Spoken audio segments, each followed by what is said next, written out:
अमंगल हारी प्रभु सुदशरथ अजर बिहारी।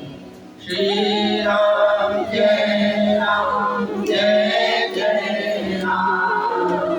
श्री राम जय राम जय जय राम। श्री राम जय राम जय जय राम। श्री राम जय राम जय जय राम। श्री राम जय राम जय जय राम। श्री राम जय राम जय जय राम। बोलिए राजा रामचंद्र भगवान की जय। गौरी शंकर भगवान की जय। पवन सुत हनुमान की जय। श्री रामचरित मानस पुराण की जय। तुलसी बाबा की जय। सभी प्रणाम। कल कथा का शेष भाग समय के कारण कल कथा को विश्राम थोड़ा जल्दी दिया गया। कल कथा के हिसाब से समय तो वही हो गया।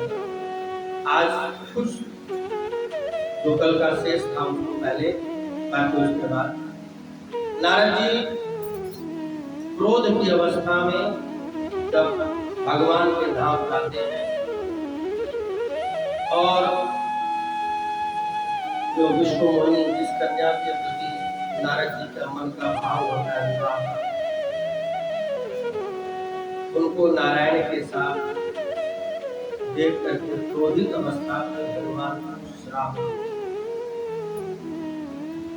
और एक चौपाई मैंने आप लोगों के साथ दवाई की।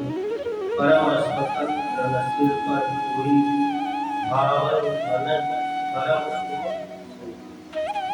क्या मालिक है, परम स्वतंत्र है। आपके सिर पर कोई नहीं जो आपको नियंत्रित कर सके। जो जगत के नियंता आप हैं, जगत आप नियंत्रित करते हैं, आपको नियंत्रित करने वाला कोई नहीं। इसलिए आपके मन में जो आता है जैसा आता है आप अपने मन के अनुसार वैसा करते हैं। भले ही मंद मंद भले करो। जो आपके मन में आया आपको लगा अच्छा है, चाहे वो बुरा ही क्यों ना हो उसको आप अच्छा कर देते हैं। और कोई अच्छा हो आपको बुरा लगता है तो आप उसको बुरा बना देते हैं। इस समय हर नहीं कछुधारो हे नारायण, आपका जो कृत्य है ना ठीक नहीं है। और उसके बाद जो उपमा दी वो और ज्यादा खतरनाक। ये जो संसार है इसके आप नियंता है, इसको नियंत्रित करते हैं और सब कुछ आप अपने मन के अनुसार करते हैं। जहां जो चीज आपको चाहिए वो तो आपने ले ली, जो आपके मतलब की नहीं है वो दूसरों को दे दी। और उसका उदाहरण दिया किसके साथ? भगवान शिव के साथ। कब का?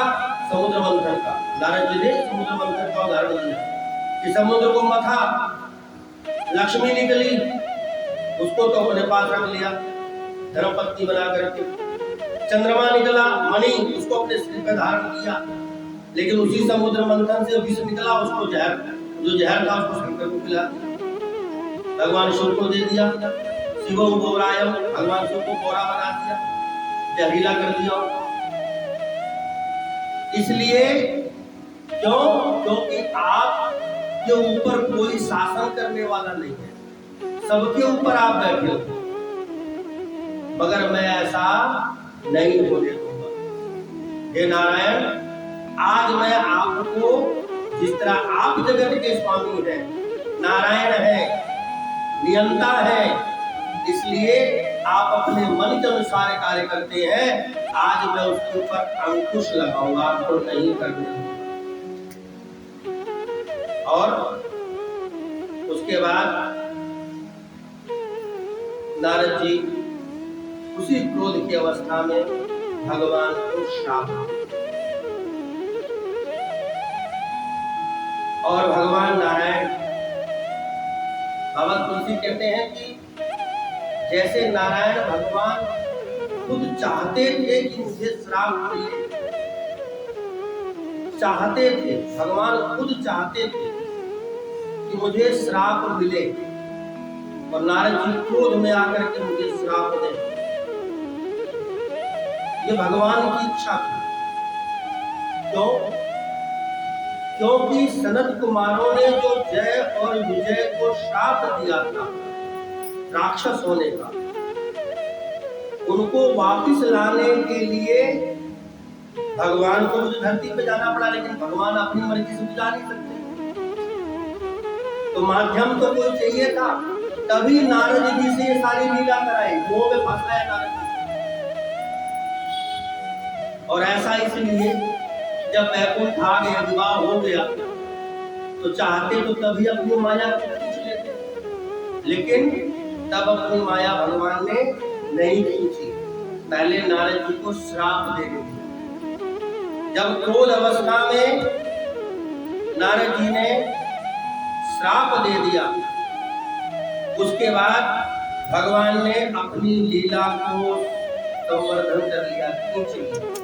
और जैसे अपनी लीला भगवान ने खींची, माया को खत्म किया, नारद जी देख करके हैरान, और भगवान नारायण उन सभी श्रापों को सिर झुका करके, हाथ जोड़ करके नारद जी के सामने अंगीकार करते हैं, अपने शीश पर, सर के ऊपर वो सारे श्राप को स्वीकार करते हैं कि मैं आपके द्वारा दिए गए सभी श्रापों को स्वीकार करता हूँ।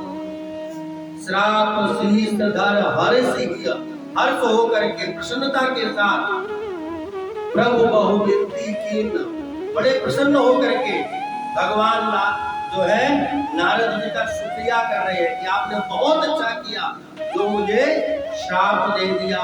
निज माया के प्रबलता करस कृपा निधि, और जब श्राप मिल गया, स्वीकार कर लिया, तो अपनी जो माया फैला रखी थी जिसके कारण नारद जी क्रोधित हुए थे, उस माया को खींच लिया।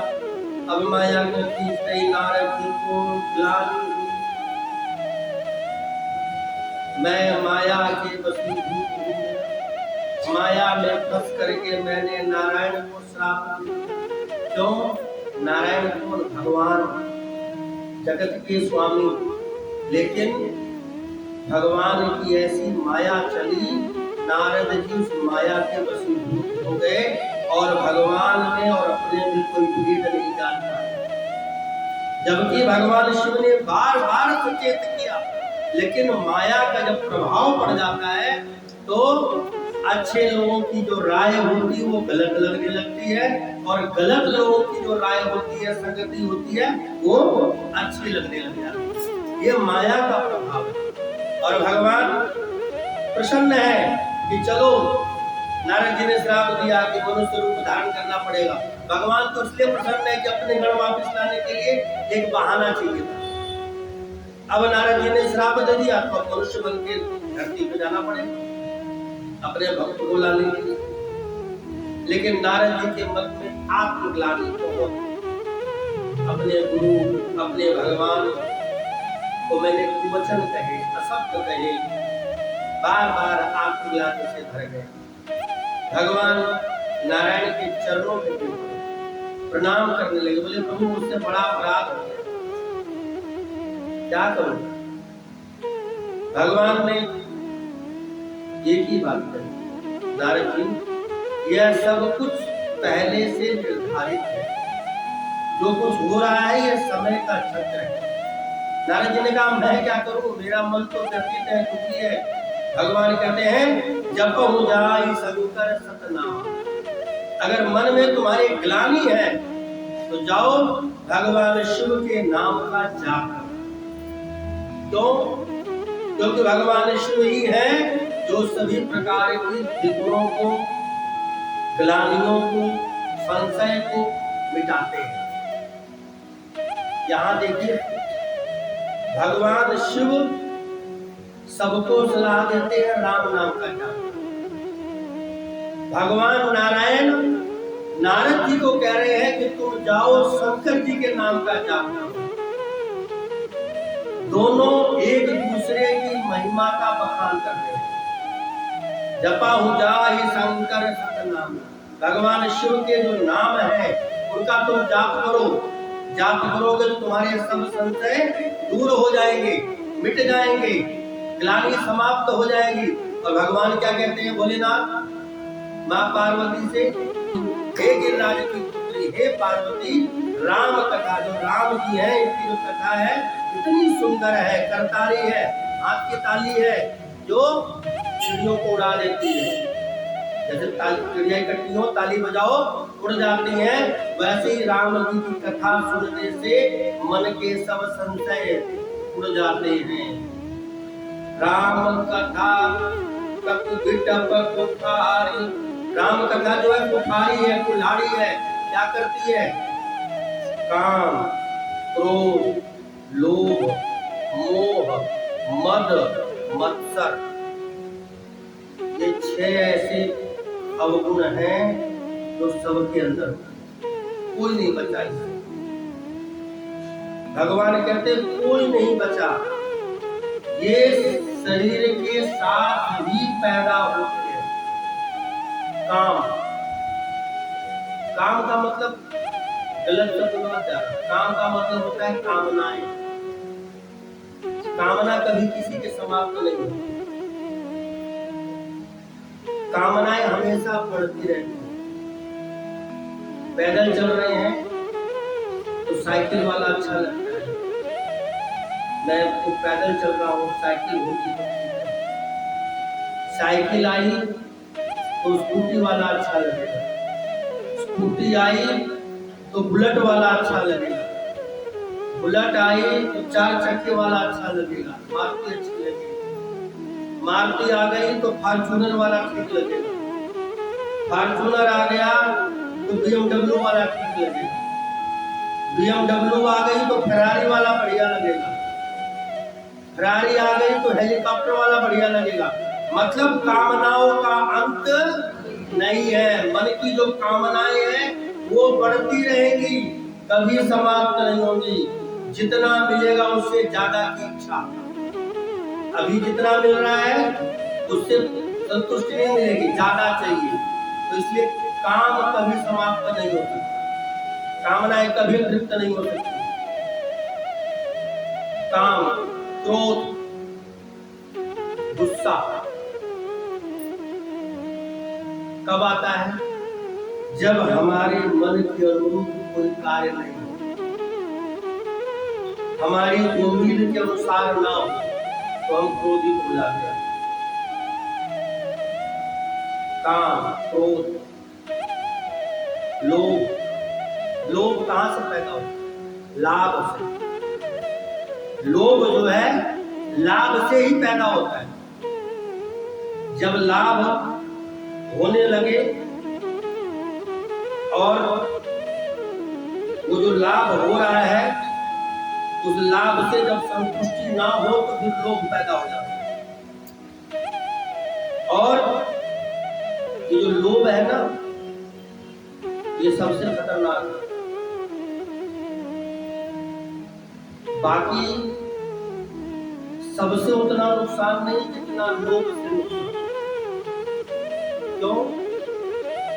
क्योंकि लोभ जो है सीधे पाप कर्म की तरफ ढकेलता है। लोभ का मतलब हुआ लालच। लालच हमेशा दूसरे का लेने का प्रयास करता है, छीनने का प्रयास करता है। और मद, मद कई प्रकार के होते हैं। अपने आप का ही मद, मैं ही करा सकता हूं, मैं ही कर सकता हूं, मैंने किया है, ये मद है।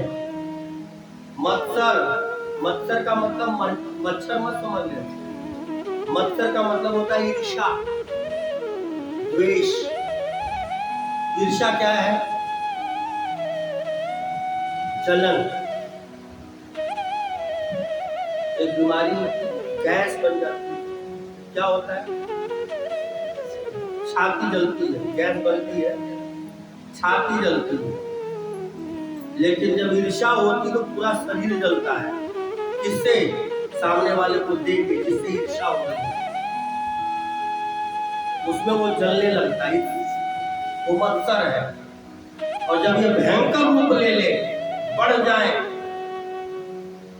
तो खत्म कैसे होंगे? केवल भगवान के नाम से। राम कथा कलिघट कुठारी। जो राम कथा है, भगवान की जो कथा है, एक कुठारी है, कुल्हाड़ी। ये इनसे ही कटेंगे, इसके अलावा किसी से नहीं कट सकते। कोई और दूसरा रास्ता नहीं है, इनसे ही काटा जा सकता है। भोले बाबा कहते हैं इस प्रकार नारद जी के द्वारा भगवान को श्राप मिला। ये दूसरा कारण है जिसके कारण भगवान धराधाम पर है। तीसरा कारण मनु और शत्रुपा भगवान के अनन्य भक्त तप करते हैं, भगवान को प्रसन्न करते हैं। दोनों पति कई वर्षों तक तपस्या करते हैं। भगवान प्रसन्न होकर के वरदान देने के लिए भगवान राम के रूप में सीता जी को साथ लेकर के आए। और जैसे ही सामने प्रकट हो गए, मनु ने देखा तो अपनी पत्नी शत्रुपा से कहते हैं कि भगवान कितने सुंदर लग रहे हैं। शत्रुपा जी भी धन्य धन्य हो गई भगवान के उस स्वरूप को देखकर, क्योंकि भगवान नारायण राम और सीता के रूप में मनु जी के आगे आए। भगवान कहते हैं वरदान मांगो। तब किया है, किस लिए किया? अब मनु जी अपनी पत्नी से पूछते हैं क्या मांगे? भगवान बड़े सुंदर लग रहे हैं, इनसे कहें बालक बन करके दिखाए जरा, बाल रूप कैसा हो। शत्रुपा जी कहती हैं मान नाराज हो गए। मनु जी कहते हैं भगवान की सुंदरता इतनी अच्छी है, मन कर रहा है इसको अपना बेटा बना। लेकिन अब बेटा बाप से कैसे कहे कि आप मेरे बेटे बन जाओ, क्योंकि भगवान तो जगत के पिता है, जगत के पिता बोला जाता है। तो मनु जी ने युक्ति निकाली। भगवान बोले वरदान मांगो। किस लिए तब किया? मनु जी हाथ जोड़ के कहते हैं प्रभु आप जैसा एक सुंदर सा पुत्र मिल जाए तो जीवन धन्य धन्य हो जाए। अब भगवान भी जानते हैं कि मेरे जैसा दूसरा काम। तो भगवान प्रसन्न हो गए, चालाकी समझ गए। बोले हे मनु जी, कालांतर में मैं ही, मेरे जैसा तो कोई दूसरा है ही नहीं, मेरे जैसा मैं अकेला ही हूँ। मैं ही तुम्हारे घर में पुत्र बन कर आऊंगा। कब? जब तुम राजा दशरथ और शत्रुपा माता कौशल्या बनेगी, तब मैं तुम्हारे घर में पुत्र रूप में आऊंगा। अकेला नहीं आऊंगा, अंशों सहित आऊंगा। अपने जो अंश है मेरे, उनके साथ आपके घर में पुत्र रूप में आऊंगा। आप प्रसन्न होइए। इतना सुनते ही मनु और शत्रुपा प्रसन्न हो गए, आनंदित हो गए कि अब तो भगवान मेरे घर पर आए। भोलेनाथ कहते हैं कि हे पार्वती, ये तीसरा कारण है भगवान को मनुष्य रूप में जन्म लेने। अब बताते हैं चौथा कारण। कहते हैं राम से पहले रावण आया। राम के जन्म से पहले रावण का जन्म हुआ। वह पहले आया, उसकी कथा सुनाते हैं। कहते हैं प्रताप भानु नाम का एक राजा था। बड़ा ही प्रतापी अकंटक राज्य था। अपने बल और पौरुष से उस प्रतापभानु नाम के राजा ने संपूर्ण पृथ्वी, पूरा भूमंडल, एक छत्र, चक्रवर्ती राज्य था उसका पूरा, पूरे भूमंडल का अकेला एकमात्र राजा था। और जितने जो पड़ोसी राजा थे सबको युद्ध में जीत जीत करके सबको बंदी बना लिया कि कोई कल के दिन बदला लेने के लिए सेना लेके ना आ जाए। प्रतापभानु की पूरे भूमंडल पर एक छत्र राज था। एक बार उनके कुलगुरु कोई और नहीं, स्वयं वशिष्ठ जी, एक बार शिकार खेलने के लिए वन में गए। तो एक राक्षस था, वो राक्षसों का राजा था। उसके पूरे राज्य को प्रतापभानु ने युद्ध में जीत लिया।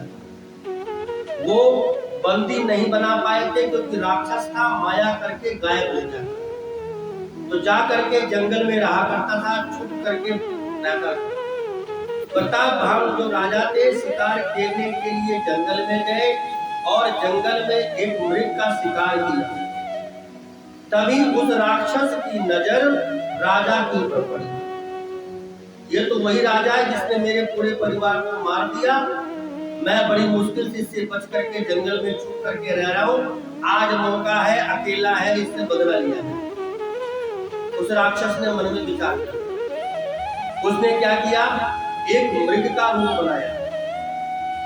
राजा अपनी सेना से अलग हो गया, जंगल में भटकता भटकता अकेला, घनघोर जंगल। राजा जंगल में अकेला भटक रहा था। वो जो राक्षस था उसने मृग का रूप बनाया और राजा के सामने से निकलने लगा। राजा ने उसका पीछा किया, बाण पर बाण चढ़ाए जाए, मारे जाए, लेकिन वो था राक्षस। मृग होता तो कब का बाण लग जाता, मर जाता, लेकिन वो था राक्षस। वो घुमा फिरा करके जंगल, घनघोर जंगल के अंदर बीचों बीच ले गया। और तब जा करके राजा का बाण उस मृग को लगा। वो माया का मृग था, वो तो मर गया। और उसके बगल में कुटिया बना करके खुद तपस्वी बन करके वो राक्षस बैठ गया। राजा आया, राजा ने उस मृग से अपना बाण निकाला। जैसे ही बाण निकाला उस राक्षस ने अपनी माया फैला।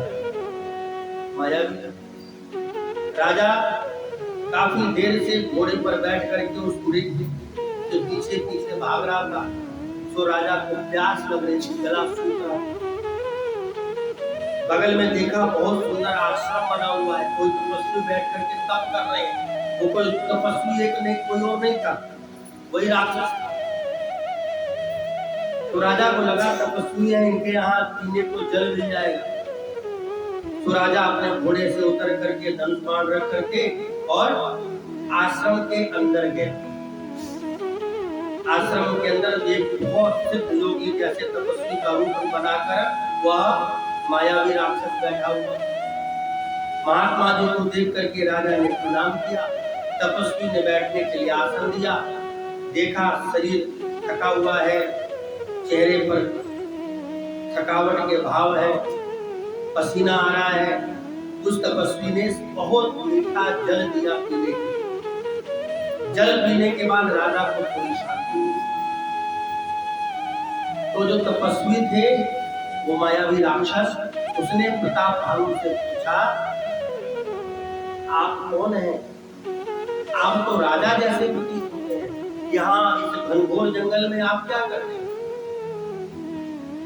तो प्रतापभानु ने झूठ बोला, बोले मैं राजा नहीं हूँ, मैं प्रतापभानु नाम के राजा हैं, उनका मंत्री हूँ।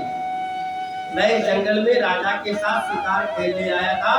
एक मृगया के पीछे पड़ करके मैं आपके पास तक पहुंच गया। तब उस तपस्वी ने कहा, हे राजन, आप मुझसे झूठ नहीं बोल सकते। मैं भूत भविष्य वर्तमान सब जानता हूँ। तुम्ही राजा प्रतापभानु हो, तुम्हारा एक छोटा भाई भी है, तुम्हारा धर्मरुचि नाम का एक महामंत्री भी है, पूरे भूमंडल में तुम्हारा राज्य है, शासन है, अब जैसे तपस्वी ने ये बात कही, प्रताप भानु को लगा ये तो सच में बहुत बड़ा तपस्वी है। प्रताप भानु ने तो अपना सिर टेक दिया, बोला महाराज आप तो बहुत बड़े ज्ञानी हैं, आप तो सब कुछ जान गए। मायावी राक्षस ने कहा मैं तो बहुत कुछ जानता हूँ, तुम्हारे मन की इच्छाएं भी जानता हूँ। तो प्रताप भानु को बड़ा आश्चर्य हुआ, इतना सब कुछ कैसे पता। हाथ जोड़ करके पूछा कि आप है कौन, आपका नाम क्या है और आप यहाँ कब से हैं इस जंगल में। उस मायावी राक्षस ने कहा कि मेरा नाम है एक तनु। और बोले मेरा नाम एक तनु इसलिए है कि जब से सृष्टि हुई तब से लेकर आज तक मेरा यही शरीर है, एक ही शरीर है, मेरा शरीर आज तक नहीं बदला। तनु मतलब तन, एक ही तन से आज तक हूँ, इसलिए मेरा नाम एक तनु है। अब ये देख करके प्रताप भानु को बड़ा आश्चर्य हुआ। तो दाढ़ी हो चुकी बाबा बने हुए थे, वो भी काले थे, बुढ़ापा होता तो वृद्ध नजर आते। बोले महाराज आपके शरीर को देख करके तो लगता नहीं। बोले मैंने अमृत पान किया, योग बल सिद्धि बल के द्वारा मैंने अपने आप को व्यवस्थित कर रखा है, और कई ब्रह्मा कई युग बीत जाएंगे मैं ऐसे ही रहूंगा। प्रताप भानु को बड़ा आश्चर्य हुआ, इतनी सिद्धियां आपके पास। राजा जब हतप्रभ हो गया तो उस मायावी ने अपना जाल फेंका। उसने कहा हे राजन, यदि तुम चाहते हो कि तुम भी हमेशा चिर जीवित बने रहना चाहते हो तो मैं वो अनुष्ठान कर सकता हूँ, उपाय कर सकता हूँ। अब इतना सुनते ही राजा के मन में भी लोभ पैदा हो गया, लालच आ गया। क्या लालच आया कि मैं भी राजा बना रहूं, मेरी जवानी स्थिर हो जाए, बुढ़ापा न आए। कब तक? 100 कल्प तक। 100 कल्प तक। एक कल्प में पता कितना समय होता है? अभी कौन सा युग चल रहा है? कलयुग चल रहा है। अभी ये कलयुग है, चौथा युग है। इसके बाद आएगा सतयुग, फिर आएगा द्वापर, फिर आएगा त्रेता, उसके बाद आता है कलयुग। ये चारों युग जब बीत जाते हैं तब होता है एक कल्प। ऐसे 100 कल्प तक। और कलयुग का अगर गणना बताऊं तो अभी पहला चरण चल रहा है। कलयुग में अभी पहला चरण है, जिसमें 28वां मनवंतर है, और जिसके अनुसार कलयुग को अगर आप गिनती में 1 से लेकर 100 तक मानते हो तो अभी आप तीसरे चौथे पायदान पर हो। 95-96% अभी बाकी है कलयुग, जिसमें हम कहते हैं कि घोर कलयुग आ गया। अभी घोर कलयुग नहीं आया है, अभी कलयुग की शुरुआत भी नहीं हुई है। अभी कलयुग की शुरुआत नहीं हुई है, अभी तो पहला चरण है कलयुग का। हर युग में 4 चरण होते हैं। प्रथम चरणे, और पहले चरण में भी पहला महीना चल रहा है। प्रथम चरणे, प्रथम मासे प्रथम चरणे, अन्नस्तृतीय यामे, पहले दिन की पहले महीने के पहले दिन के भी शाम हो रही है कलयुग की उम्र के अनुसार। अन्नास्तृतीय यामे, तृतीय मुहूर्ते, तीसरा मुहूर्त चल रहा है। किसका? ब्रह्मा जी का। 1 वर्षे, अभी ब्रह्मा जी सिर्फ 51 वर्ष के हुए हैं। तो ऐसे युग को मिलाओ तो 4 युग का बना एक कल्प। और प्रताप भानु क्या मांग रहा है? 100 कल्प तक मैं रहूं। गणना करो, कंप्यूटर भी फेल हो जाएगा। कितनी लंबी आयु मांग रहा है? हम लोग 100 साल भी नहीं जी पा रहे हैं, और वो 4 युग बीते तो एक कल्प, ऐसे 100 कल्प तक अपने आप को 4 आए। तो यही है संगति का असर। संगति किसकी मिली? मायावी राक्षस की। उसने क्या कहा? मैं एक तनु हूं। जब से सृष्टि हुई है तब से लेकर तक आज तक मैं इसी रूप में हूँ, मतलब कभी मरा नहीं। योग बल के द्वारा, तप बल के द्वारा मैं ऐसा ही हूँ, तो मैं भी तुम्हें अपने ऐसा बना सकता हूँ। लालच आ गया मन में। बोला क्या करना होगा? बोले कुछ नहीं, एक यज्ञ करना और मैं ही यज्ञ कराऊंगा, ध्यान रहे, और मैं ही सारी व्यवस्था कराऊंगा, किसी को पता नहीं लगना चाहिए। मेरे द्वारा उस यज्ञ में जो ब्राह्मण भाग दे देंगे और जो भोजन कर लेंगे उस यज्ञ की पूर्णाहुति के बाद, तो जैसे भोजन करेंगे तुम्हारी आयु लंबी हो जाएगी। प्रताप भानु जी थे वो लालच में। बोले ठीक है महाराज, आप व्यवस्था कर दीजिए, जो जितनी दक्षिणा चाहिए सब दूंगा, राजपाट सब दे दूंगा। एक जन ने कहा मुझे कुछ नहीं चाहिए, मैं लालची थोड़ी हूँ, कुछ नहीं चाहिए, मेरा तो कार्य ही है दूसरों का भला करना, परोपकार करना, इसलिए मैं तो तुम्हारे ऊपर उपकार कर रहा हूँ, ऐसा। बोले महाराज मैं अपने आश्रम, अपने राजभवन में कैसे जाऊंगा? बोले तुम चिंता मत करो, भोजन की व्यवस्था करता हूँ, भोजन करके सोओगे, उठोगे तो अपने राजमहल में पाओगे, मैं अपने योग बल के द्वारा तुम्हें वहां पहुंचा दूंगा। प्रताप भानु तो ऐसा खुश हुआ कि उसको लगा स्वयं भगवान ही मेरे सामने बैठे, ये तो ब्रह्मा जी से भी बड़े हो गए। उस मायावी राक्षस ने माया के द्वारा भोजन का निर्माण किया, भोजन कराते ही माया का असर हुआ और राजा सो गया, और जैसे ही निद्रा में गया माया के वशीभूत होकर के उस मायावी राक्षस ने घोड़े के साथ उस राजा को उसके राजमहल में पहुंचा दिया।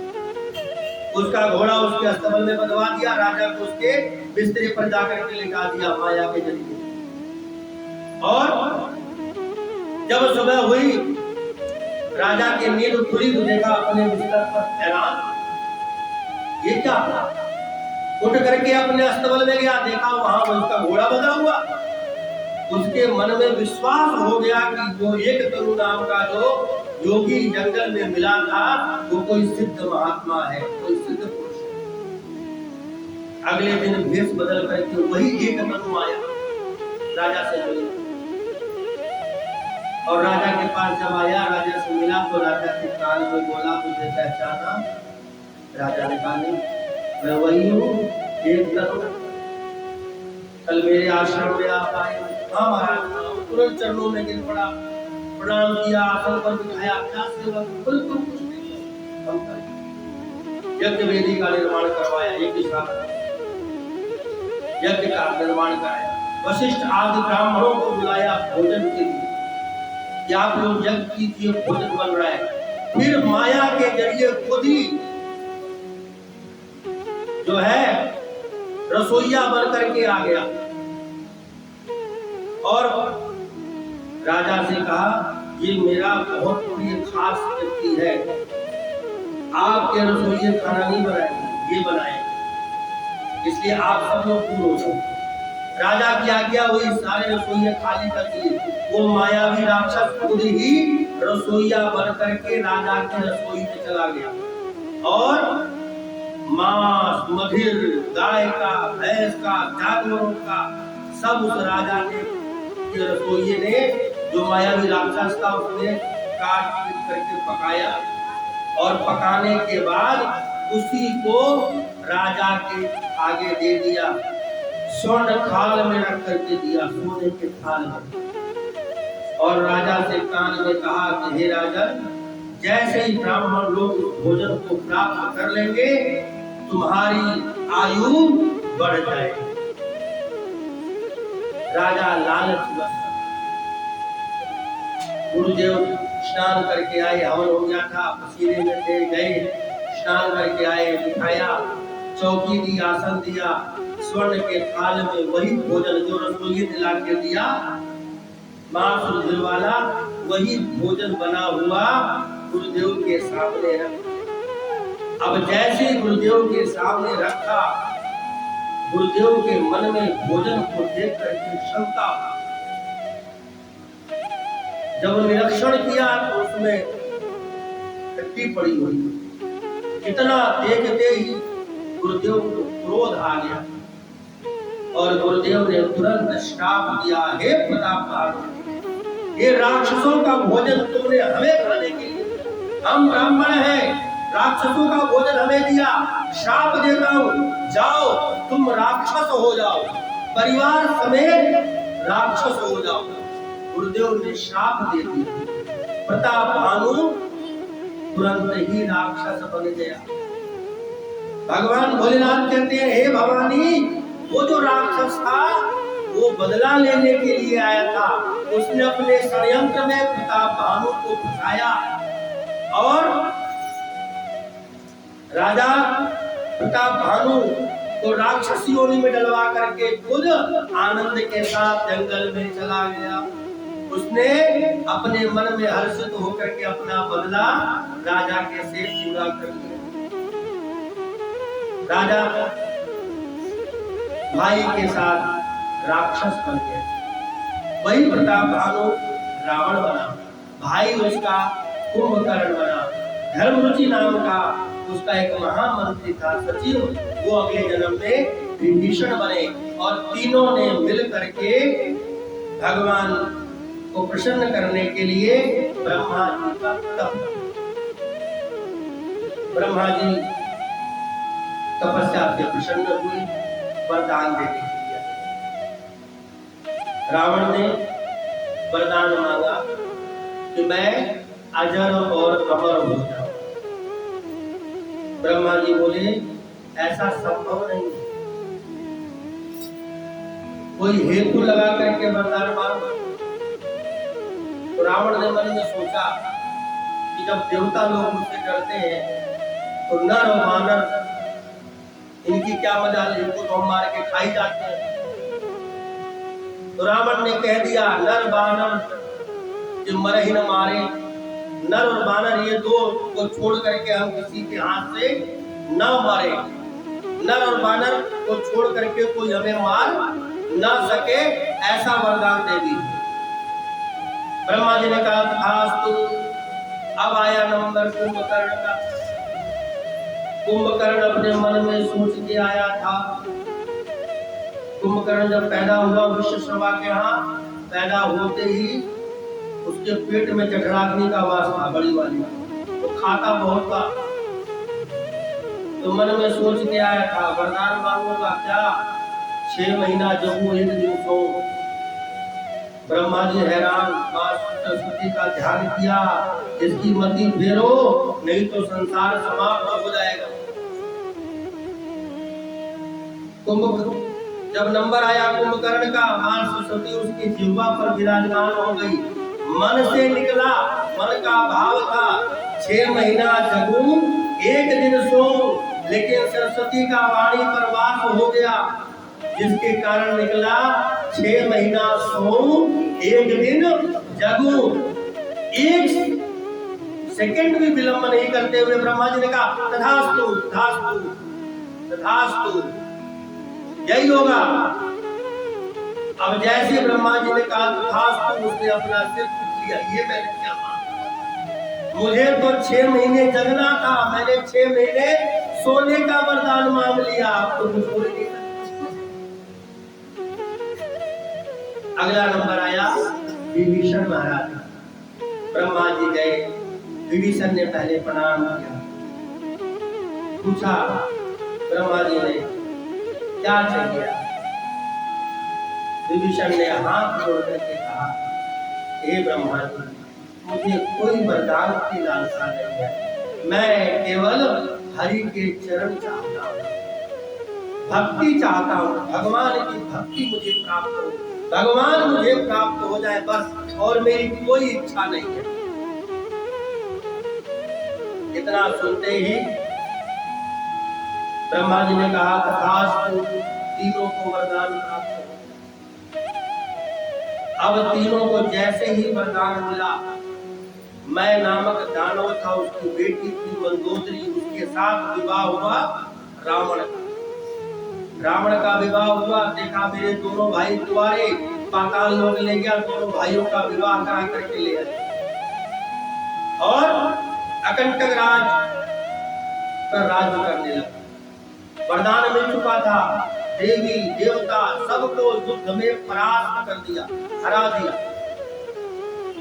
सब जगह एक छत्र रावण का राज था। पाप और पुण्य क्या होता है, ये उस समय बाबा तुलसी ने उस समय की व्याख्या वर्णन में इसका उल्लेख किया। धरती पर कहीं भी कोई भी सदकर्म नहीं होता था, कोई पुण्य कर्म नहीं कर सकता था। जो पुण्य कर्म करे उसका रावण वध कर दे, मार दे। धरती पर कोई भी सत्कर्म नहीं कर पाता। पूरी पृथ्वी पर, पूरे भूमंडल पर कोई भी मनुष्य हो, चाहे कैसा भी हो, उसको पूजा पाठ करने के लिए मनाही थी। सोचो, ये बात है त्रेता युग की। अभी चल रहा है कलयुग और हम कहते हैं कलयुग आ गया। वो त्रेता युग था जब रावण आया था। तो रावण जब आया तब त्रेता युग था। उस समय धर्म था, लेकिन धार्मिक लोग नहीं रह पाते थे। क्यों? रावण मार देता था, आग लगा देता था। पूरे पूरे जिस गांव में हवन यज्ञ आदि होते थे, पूरा का पूरा गांव जला करके मार देता था। कहीं भी वेद पुराण कथा बातों का तो बुरा हाल था। कथा नहीं होती थी कहीं। जहाँ कहीं कथा इतिहास हो, वो सब जगह जा करके विध्वंस कर दे, दौड़ा दौड़ा के मारता था, सिर काट देता था। ऋषि मुनि सन्यासी ये जितने मिलते थे सबका सिर काट देता था रावण। ऐसा घोर अत्याचारी था रावण। कहने को भगवान शिव का भक्त था। अभी रावण के एक रूप का दर्शन करो, थोड़ी देर बाद इसी रावण के दूसरे रूप का दर्शन कराऊंगा, रावण की भक्ति का। लेकिन अभी रावण के अत्याचार का वर्णन सुनो। रावण महा प्रतापी था, अत्याचारी था। देवता दानव लोग हिमालय की कंदराओं में छुप करके रहा करते थे। कोई देवता रावण के सामने नहीं पड़ता था। सब डर करके कंदराओं में जा करके छुप के रहा करते थे। और जब रावण चलता था, डगमगाए दिग्गजमय डोले, पूरी पृथ्वी कांपती थी उसके पाप से, उसके अत्याचार से। ऐसा रावण था, प्रतापी था इतना, उसका बलशाली इतना था कि उसका सामना करने की हिम्मत किसी में नहीं थी। और मेघनाथ वो उससे भी आगे। मेघनाथ का एक नाम पता है? इंद्रजीत है। उसने इंद्र को भी जीत लिया था। पूरे भूमंडल पर एक छत्र का राज था रावण का। संत महात्मा लोग त्राई त्राई करते थे, कंदराओं में जाकर के छुप कर रहते थे। और रावण की आज्ञा थी, कोई पूजा पाठ यज्ञ जप तप न करने पाए, जो जहां करता हुआ मिले मार दो। इतना ही नहीं, रावण ने एक नियम और निकाल रखा है। बड़े बड़े जितने साधु संत सन्यासी मिलते, उनका सिर काट करके उनके सिर का जो रक्त होता था उसको घड़े में इकट्ठा करता था। इकट्ठा करता रहा। एक दिन एक संत ने श्राप दे दिया, जो इकट्ठा कर रहा है संतों का खून, इसी से तेरा विनाश होगा। रावण को लगा ये तो गड़बड़ हो गया, श्राप मिल गया। क्यों? क्योंकि जो संत ने श्राप दे दिया कि जो ये खून है इससे तेरा विनाश होगा। अब रावण डर गया, करे क्या? खून का पूरा घड़ा था भरा हुआ, जिसमें उस घड़े में संतों के काट काट करके उनके खून के रक्त इकट्ठे कर रखे थे रावण ने। तो रावण ने सोचा कि इसको ऐसी जगह रखूं जहां जो मेरा शत्रु हो। उस समय पूरे भूमंडल पर एकमात्र ऐसे राजा थे जिनसे रावण डरता था, और उस राजा का नाम था राजा जनक। क्यों? क्योंकि जनक भी भगवान शिव के भक्त थे और रावण भी भगवान शिव का भक्त था।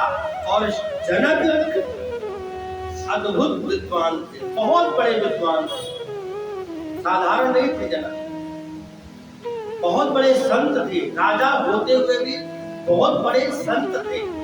उनका एक नाम था विदेह। देह में जो ना हो वो विदेह। शरीर था लेकिन शरीर रहते हुए भी शरीर से उनकी आत्मा भगवान के पास पहुंच जाती, इसलिए उनका नाम था विदेह। इसलिए उनकी बेटी सीता हुई, उसका नाम पड़ा वैदेही। विदेह के नाते ही वैदेही नाम पड़ा सीता। तो राजा जनक से शत्रुता थी, तो योग बल, तप बल, माया बल, किसी भी बल के द्वारा जनक के राज्य की सीमा में प्रवेश नहीं कर पाया था रावण, और पूरा भूमंडल जीत लिया, स्वर्ग लोग जीत लिया, देवता लोग हार गए, लेकिन जनक को नहीं जीत पाया। तो जनक से बदला लेने के चक्कर में रावण ने क्या किया, जो वो कलश था खून से भरा हुआ, वो रात के समय जाकर के जनक के राज्य की सीमा में, जो राजा जनक के राजपाट का जो क्षेत्र था उसके अंदर गड्ढा खोद करके उस कलश को जिसमें खून एकत्रित किया था संतों का, वो जाकर के राजा जनक के राज्य में दबा करके आ गया। और जिस दिन दबाया उसी दिन से वहां सूखा पड़ गया। क्यों? संतों के गले का रक्त था उसके अंदर, श्राप था। तो श्राप का प्रभाव ऐसा पड़ा कि राजा जनक के यहाँ सूखा पड़ गया। 100 वर्ष तक राजा जनक के राज्य में वर्षा नहीं हुई, उस कलश के कारण, उस रक्त के कारण राजा जनक के राज्य में वर्षा नहीं हुई। सब परेशान, सब आकर के राजा से कहे, महाराज आप तो बड़े धर्मात्मा हैं और आपके राज्य में वर्षा नहीं हो रही, क्या कारण है? बड़े बड़े यज्ञ किए, तप किया, बहुत कुछ किया, लेकिन वर्षा नहीं। राज जोशियों को बुलवाया, उनसे पूछा, जितने उपाय बताए वो सारे उपाय कर लिए, लेकिन कहीं अन्न जल की वृष्टि नहीं हुई, सूखा पड़ गया, सब लोग दुखी। लेकिन उसके बाद भी देखो 100 साल तक सब लोग रहे, वो सिर्फ जनक के तप बल के कारण। तब संतों ने कहा कि आप सोने के हल से राजा और रानी दोनों मिलकर के हल चलाएं, खेती करें। अगर ऐसा करेंगे तो वर्षा होगी। तब राजा जनक अपनी पत्नी के साथ सोने का हल का निर्माण कराया, उसका पूजन किया, धरती मैया का पूजन किया, और उसके बाद जब उस हल को धरती पर चलाया, और जैसे हल धरती पे चलता चलता गया, आगे वही कलश मिल गया जो रावण ने रखा था, उससे हल टकरा गया तो खोदा गया, उसमें से जगत जननी माँ भवानी जानकी जी पैदा हुई। बोलो सीता मैया की। जानकी जी उससे पैदा हुई और वही सीता बनी। अब आप कहेंगे राम जन्म से पहले सीता का जन्म की कथा सुना दीजिए। वो इसलिए सुनाई कि ऐसा ही हुआ था, राम जन्म से पहले सीता जी का जन्म हो गया था, इसलिए ये कथा सुनाई। रावण अत्यंत पापाचारी, अत्याचारी, और जिसके कारण सब लोग परेशान, पृथ्वी त्राहि त्राहि करने लगी। और जैसे ही माँ भवानी का प्रादुर्भाव हुआ धरती से, उसी समय वो श्राप मिट गया और इंद्रदेव भगवान आ गए। अत्यंत घनघोर जल की वर्षा हुई, सब लोग आनंदित हो गए। भजमन नारायण नारायण श्रीमन नारायण नारायण नारायण हरि नारायण नारायण लक्ष्मी नारायण नारायण नारायण श्रीमन नारायण नारायण श्रीमन नारायण नारायण हरि नारायण नारायण केशव नारायण नारायण माधव नारायण नारायण सत्य नारायण नारायण राजा रामचंद्र भगवान भगवान शिव मां भवानी से कहते हैं, हे देवी, रावण का अत्याचार इतना बढ़ गया कि पूरी पृथ्वी त्राहि त्राहि करने लगी, सब लोग भयभीत। बाबा तुलसी इसका जिक्र करते हैं, कहते हैं, करहि उपद्रव असुर निकाया, नाना रूप धरहि करि माया, जय विधि होई धर्म निर्मूला, सो सब करहि वेद प्रतिकूला। शुभ आचरण कतौ नहीं कोई कोई, देव विप्र गुरु मान न कोई, नहीं हरि भगत यज्ञ तप ज्ञाना, सपने सुनहु न वेद पुराना। ऐसे कथा छोड़ दो, सपने में भी कोई वेद और पुराण की कथा नहीं सुन सकता था। ऐसा रावण ने अत्याचार किया। और जिससे क्या हुआ, जब धर्म की हानि होती है तो अधर्म बढ़ता है। जब जब होई धर्म के हानि, बाढ़े असुर अधर्म अभिमान। जब धर्म घटेगा तो अधर्म बढ़ेगा। और अधर्म इतना बढ़ गया कि जो धरती माता है, पृथ्वी माता, इनके सहन नहीं हुआ, सह नहीं पाई। इतना पापाचार बढ़ गया कि धरती माता को सहन करने में दिक्कत होने लगी, धरती माता कांपने लगी। अंत में जब कोई रास्ता नहीं मिला तो धरती माता ने गाय का रूप धारण किया और गाय का रूप धर करके देवताओं के पास गई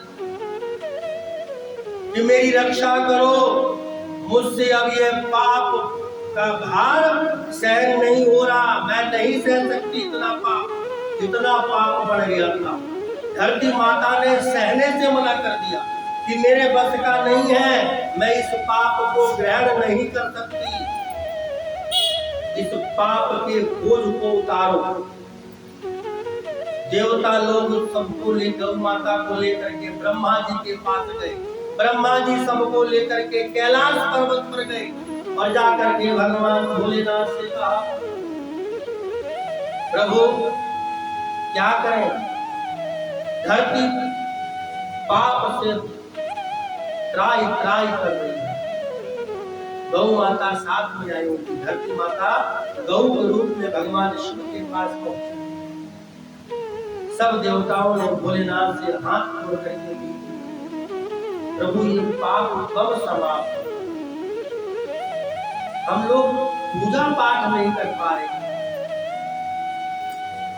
हमें हमारा भाग प्राप्त नहीं हो रहा, क्या करें, इतना पाप बढ़ गया है। भगवान को बोलो, भगवान अवतार ले, विनती करो। सब लोग बोले चलो बैकुंठ चलते हैं। भोलेनाथ बोले, हे भवानी, मैं भी उनके साथ में था। मैंने कहा सुनो, उनको कहीं जाने की जरूरत नहीं है। भगवान कहा नहीं है, भगवान हर जगह है, हर व्यापक सर्वत्र समान। हरि जो है सब जगह व्याप्त है और एक समान व्याप्त है, कहीं छोटे बड़े नहीं है। हरि व्यापक सर्वत्र समाना, भगवान सब जगह रहते हैं। यही बैठो, यही चिंतन करो, यही भगवान का ध्यान करो, सब लोग मिल करके यही भगवान का नाम का जाप करो। और मेरा ऐसा दृढ़ निश्चय है, भगवान शिव कहते हैं, यही बैठ करके यदि भगवान को याद करोगे, भगवान अवश्य आएंगे, भगवान अवश्य प्रकट होंगे। सब लोग मिल करके भगवान शिव ब्रह्मा जी के साथ सारे देवता ऋषि मुनि और स्वयं धरती माता, ये सब लोग मिल करके भगवान नारायण का ध्यान करने लगे। हाथ जोड़ करके सब लोग भगवान की विनती करने लगे। देवता लोग मिल करके नारायण जी की स्तुति करने लगे। श्रीमन नारायण नारायण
भगवान नारायण की स्तुति करने लगे, तो उसी समय भगवान वहां प्रकट हो गए।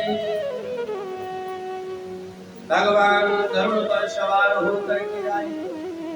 सशंख चक्रम शकरीत कुंडलम सबीतवस्त्रम सरसीरुहेक्षणम सहारवक्षस्थल कौस्तुभद्रम नमामि विष्णु शीर्षा चतुर्भुजम। भगवान प्रकट हुए और भगवान नारायण को अपने सम्मुख देख करके सभी देवता लोग भगवान की जय जयकार करने लगे। सबने बारंबार भगवान को प्रणाम किया, नमस्कार किया। भगवान ने पूछा कैसे याद किया? देवता लोग बोले प्रभु इस पृथ्वी से पूछो, धरती माता को जो गौ मुक्ति भगवान के आगे खड़ा कर, पृथ्वी गौ माँ के रूप में भगवान के सामने की आंखों से झरझर आंसू गिर रहे थे गौ माता। भगवान ये दृश्य देख करके भगवान का हृदय पिघल गया। भगवान ने अपने हस्त कमलों से गौ माता के आंसुओं को साफ और गौ माता के ऊपर अपना हाथ चढ़ाते हुए भगवान ने कहा, आप सब लोग निश्चिंत हो जाइए, अब मैं धरती पर सपरिवार प्रवेश करने जा रहा। मनु शत्रुपा को मैंने वचन दिया था, सो मैं उनके यहाँ प्रकट होऊंगा और इस पूरे संसार का कल्याण करूंगा। इन पापियों का वध मैं स्वयं अपने हाथों से करूंगा। इस प्रकार भगवान ने सबको आश्वासन, सब लोग प्रसन्न हो गए, भगवान की जय जयकार करने लगे। भगवान अंतर ध्यान हुए, देवता लोग सब बड़े प्रसन्न हुए, सब चलने लगे। ब्रह्मा जी ने सबको डांट के बुलाया, कहा बोले अब तो खुशी की बात है, आनंद की बात है, भगवान स्वयं अवतार लेंगे, पापों का हरण करेंगे। ब्रह्मा जी ने कहा तुम क्या करोगे? बोले अब तो हम उत्सव मनाएंगे। ब्रह्मा जी ने कहा किस चीज का उत्सव? चलो सब लोग धरती पर, ब्रह्मलोक में कोई नहीं रहेगा, देवलोक में कोई नहीं रहेगा, सब लोग विविध शरीर धारण करो और जाकर के किष्किंधा में निवास करो। देवताओं ने पूछा ब्रह्मा जी आप? ब्रह्मा जी बोले मैं भी चल रहा हूँ, कोई नहीं बचेगा, हम सब पृथ्वी पर चलेंगे। हरि आ रहे हैं, हरि के आने से पहले हमें वहां पहुंचना है। जितने देवता थे सब के सब देव बंदर बन गए, जितने यक्ष नाग थे सब जीव जंतु आकर के पृथ्वी पर आ गए। स्वयं ब्रह्मा जी जामवंत बने।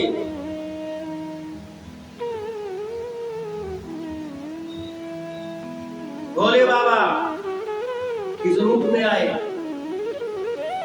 बजरंगबली के रूप में।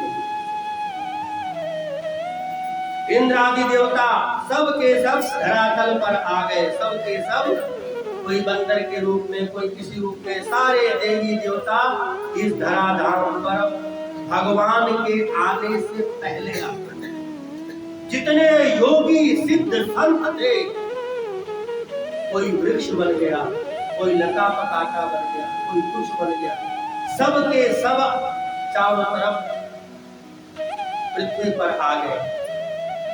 जैसे सबका अवतार होने लगा, धरती माता को लगने लगा कि अब मेरा उद्धार होना है। धरती माता को अब सांत्वना मिल गई। क्यों? उनके धराधाम पर देवताओं का वास शुरू हो गया। सिद्ध मुनि, योगी मुनि, जो योग बल के द्वारा कंदराओं में निवास करते थे, वे सब के सब धरातल पर आकर के रहने लगे, भ्रमण करने लगे। संत लोग, महात्मा लोग भजन कीर्तन करने लगे धरती पर आकर। चारों तरफ का जो वातावरण था वो ऐसा लगने लगा जैसे सचमुच में ये त्रेता युग नहीं सतयुग आ गया। ब्रह्मा जी के कहने से ऐसा प्रभाव चारों तरफ फैल गया। सब लोग सुखी होने लगे। भगवान भोलेनाथ मां भवानी से कहते हैं कि हे गिरजा, यह भगवान के उत्पन्न होने का एक यह भी कारण है जो कि प्रताप भानु को मुक्ति देने के लिए, उसके पाप से पृथ्वी को मुक्त करने के लिए भगवान मनुष्य रूप में धरती पर पधारे। क्यों? जब जब होई धर्म के हानि, बाढ़ई असुर अधम अभिमानी। यही शब्द गीता में है, यदा यदा हि धर्मस्य ग्लानिर्भवति भारत अभ्युत्थानाम धर्मस्य तदात्मानं सृजाम्यहम्। जब जब धरती पर पाप बढ़ता है, पुण्य कम होता है, पापी लोग, असुर लोग का जब राज ज्यादा बढ़ जाता है, अत्याचार बढ़ जाता है, तब भगवान विविध शरीर में, अलग अलग शरीर में आकर के इस पृथ्वी का भार उतारने के लिए आते हैं। और उसके बाद भोलेनाथ कहते हैं, हे भगवान, मेरे मन में एक भाव और है, वो भी पापियों को मारने के लिए भगवान आए, ऐसा प्रयोजन है। लेकिन भोलेनाथ कहते हैं कि मेरा ऐसा मानना है कि भगवान मारने के लिए नहीं आए थे, तारने के लिए आए। भगवान मारते नहीं हैं, तार देते हैं, तरा देते हैं। क्यों? क्योंकि भगवान के हाथ से कोई मरता नहीं है। वो जिसको मारते हैं उसको अपना लोक दे देते हैं, वैकुंठ पहुंचा देते हैं। उसको तो तार दिया ना, मरा तो वो जो दोबारा जन्म ले, और भगवान के हाथ से मरने वाला जन्म नहीं लेता, वो सीधे वैकुंठ पहुंच जाता है। अभी तक मैंने आपको रावण का एक रूप बताया, अब रावण का दूसरा, वही रावण जो महापापी, महा अत्याचारी, जिसके कारण लोग भगवान का नाम नहीं लेते, और खुद भगवान शिव का बहुत बड़ा, खुद पूजा करता था और दूसरों को करने नहीं देता था। इसे बोलते हैं स्वार्थ। मतलब मैं तो करूं, दूसरा ना करने पाए। रावण वेद का बहुत बड़ा ज्ञाता था। स्वयं ब्रह्मा जी रावण के यहाँ प्रतिदिन वेद का पाठ करने आया करते थे। भगवान शिव अपना रुद्राभिषेक कराने जाया करते थे। भगवान शिव का प्रतिदिन रुद्राभिषेक होता था। श्रावण के शिव पुराण की कथा में सुना चुका हूँ। प्रतिदिन रुद्राभिषेक किए बिना रावण जल नहीं पीता था। इतना बड़ा विद्वान भी था, धार्मिक भी था, लेकिन सब किसके लिए? अपने लिए। जो केवल अपना सोचे, दूसरे का नहीं। रा से ही राम है और रा से ही रावण है।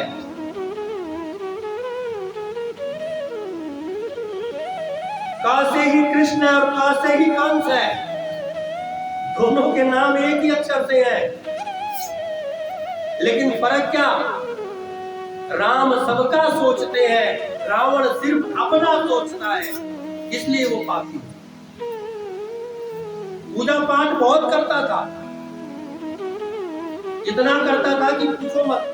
स्वयं ब्रह्मा जी वेद पाठ करने आते थे, भगवान शिव पूजवाने आते थे, लेकिन दूसरे को नहीं करने देता था।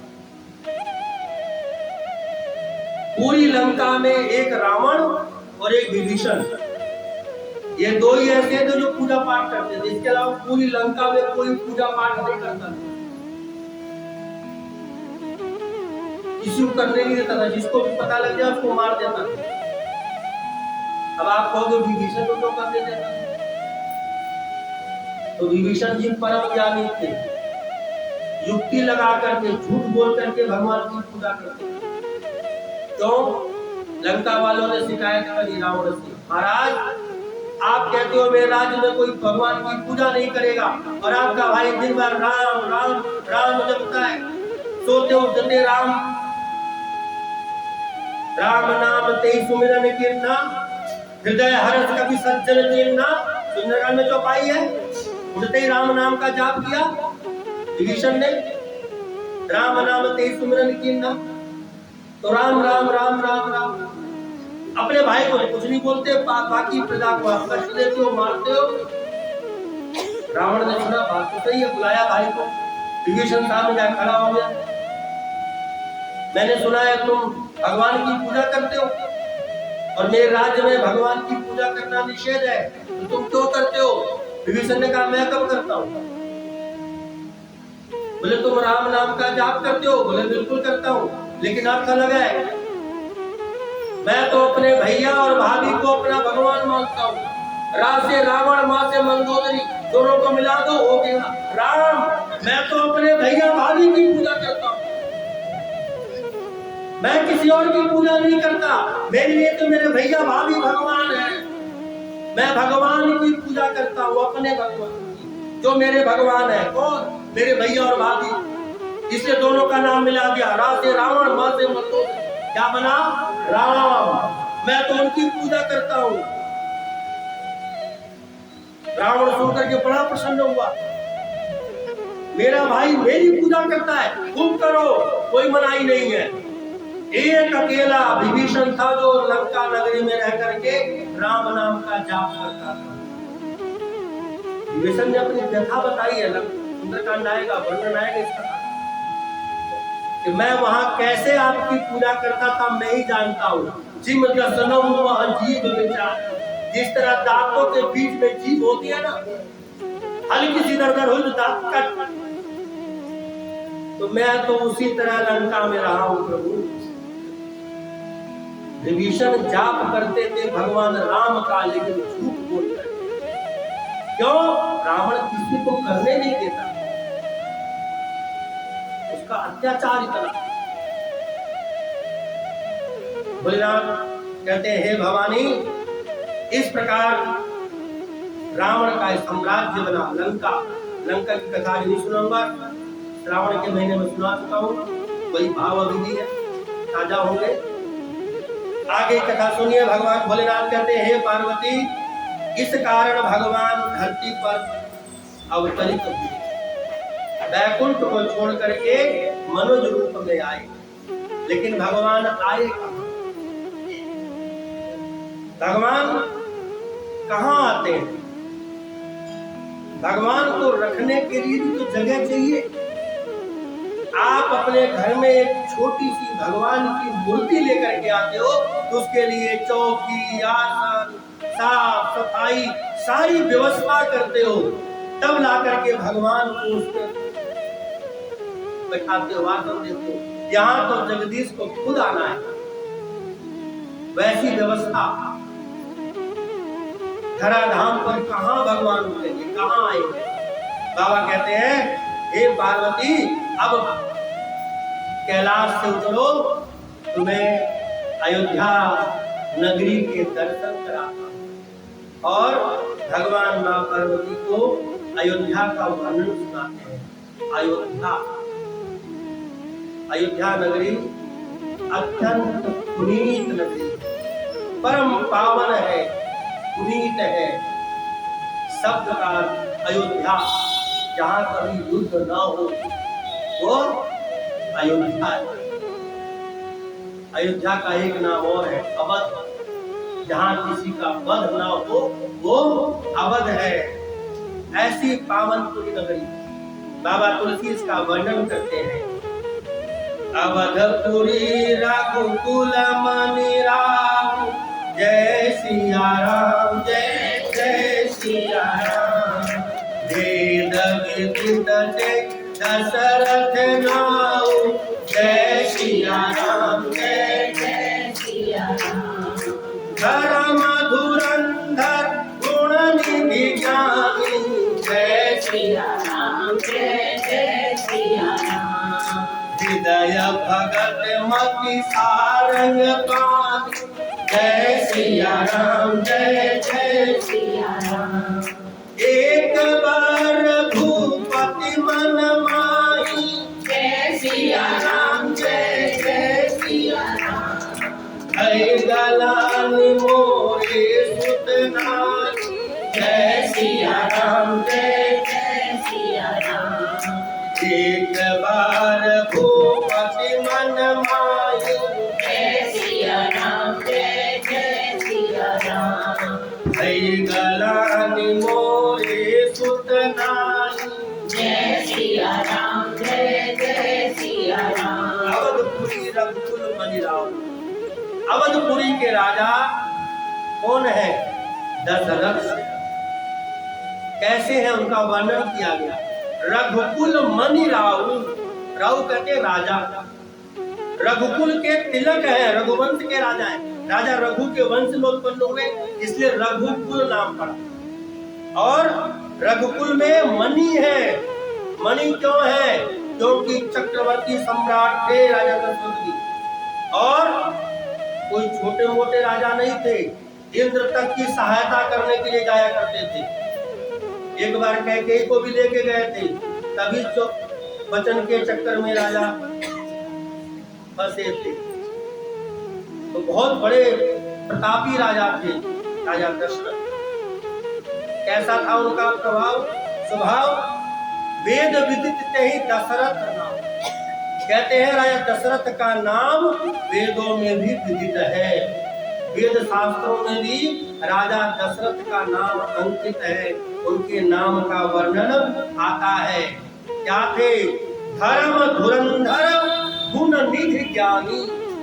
धर्म के धुरंधर थे, प्रकांड विद्वान थे, राजा होते लेकिन धार्मिक थे, धुरंधर थे, गुणों की निधि थे, ज्ञानी थे, हृदय भगत मति सारंग पानी।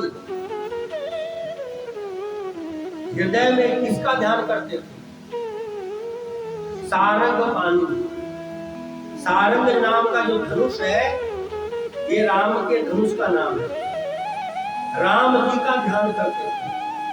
अभी राम जी आए नहीं है। राम जी के धनुष का नाम है सारंग।